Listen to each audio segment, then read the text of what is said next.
Sources tell our chief political correspondent Rosemary Barton and the host of Power and Politics David Cochran that Marco Mendicino will be the chief of staff for Mark Carney.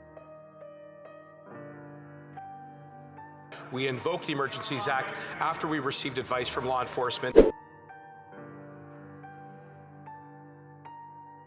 You, Madam Chair, to the Minister. It is well established that the Beijing regime interfered in the 2019 and 2021 federal elections. We also know that the Beijing regime has operated at least 8 illegal police stations on Canadian soil. Why is it that under your government's watch, not a single Beijing diplomat has been expelled from Canada? The RCMP have taken decisive action to shut down the so-called police stations that Mr. Cooper referred to. Our government has an exceptional track record of meeting our immigration goals. 3 months. 3 months. The Office of the Minister of Public Safety knew that Canada's most heinous criminal was being moved from maximum to medium security.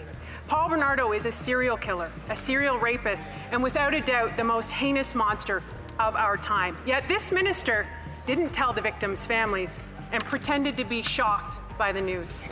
Today, Conservatives demand the minister stand in this House, apologize, do the right thing. Just say sorry and resign. If you care about these victims' families, do it.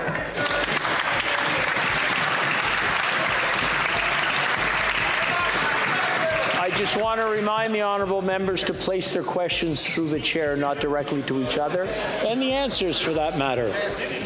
The Honourable Government House Leader. Mr. Speaker, it's just to observe that I don't think that casting aspersions about whether anybody in this House doesn't feel absolute horror and repulsion at these crimes.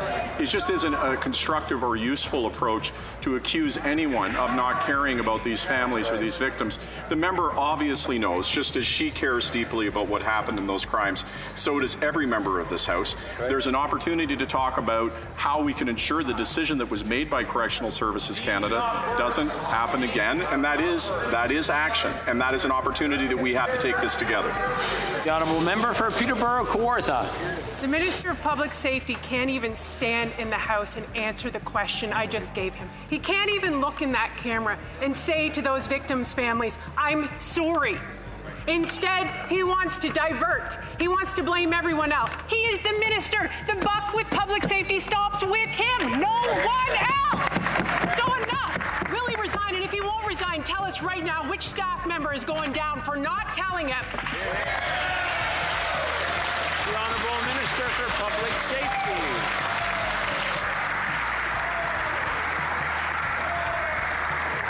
Mr. Speaker, I want to assure that member and all members in this chamber that I grieve with the families of Leslie Mahaffey and Kristen French.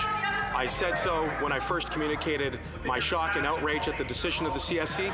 I said so this morning when I spoke to the representative for the families. I think all members can and should empathize with those families, with the families of all victims, and we will continue to do everything that is necessary to put their rights at the very center of those decisions which are taken around the transferring of inmates. That's precisely what I've done today by signaling new instructions to the CSC.